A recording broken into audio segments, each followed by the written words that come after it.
Hello, thank you.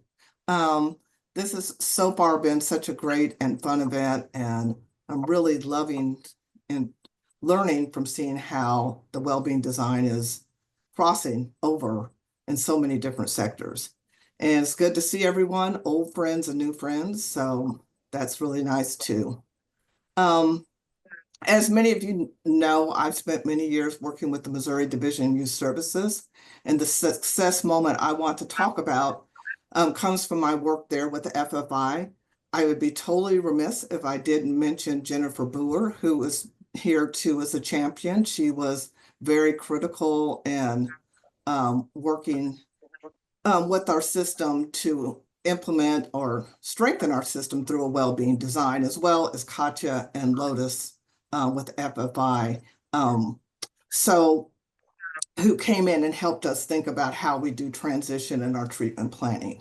So the artwork you are seeing is by a young man named Jorge, who was a young person in our system. And his work represents a major aha moment for me and a turning point in our work on how to better support young people and their families as they transition from our programs into the community.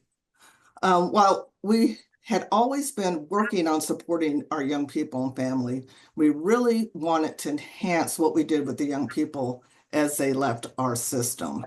And we'd had some good success with our residential programming, but that success was not necessarily following through with the youth into the community.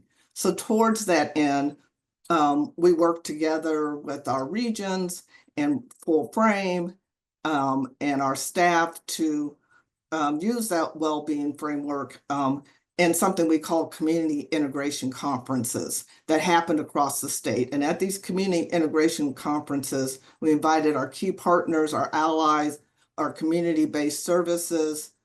We brought in data about the community to help us reimagine how we could all work together better during this very vulnerable transition time for our young people and families.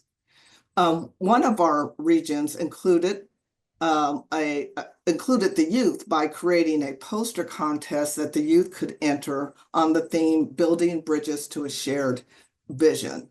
So this is our Jorge's won that contest, and with this wonderful piece of artwork, which was his view of what it takes to make transition successful. He came and joined us at the conference for lunch, and he shared the artwork and its meaning.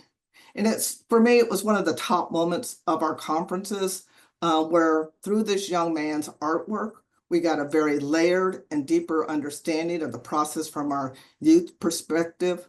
If you look at that bridge in this picture, what is it made of? You know, if you look at the equipment and what he thought it would take to fill in that bridge and the journey it would take to get to the community on the other side of that bridge. And what does he see as community through his artwork? These were the things he shared with us at the conference.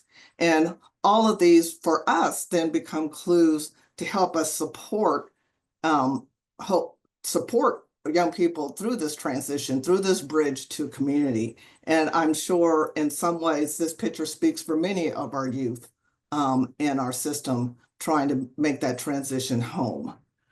So as you look at the artwork and think about how much more we learned from looking at this artwork, how much more powerful it was than if we had just done a focus group or shared bullet points about what youth need during transition.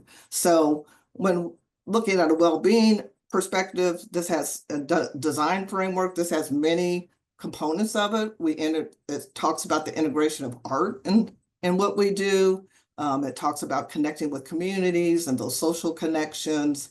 And it talks about everybody kind of coming together to create safety and environments where young people can thrive. Thank you.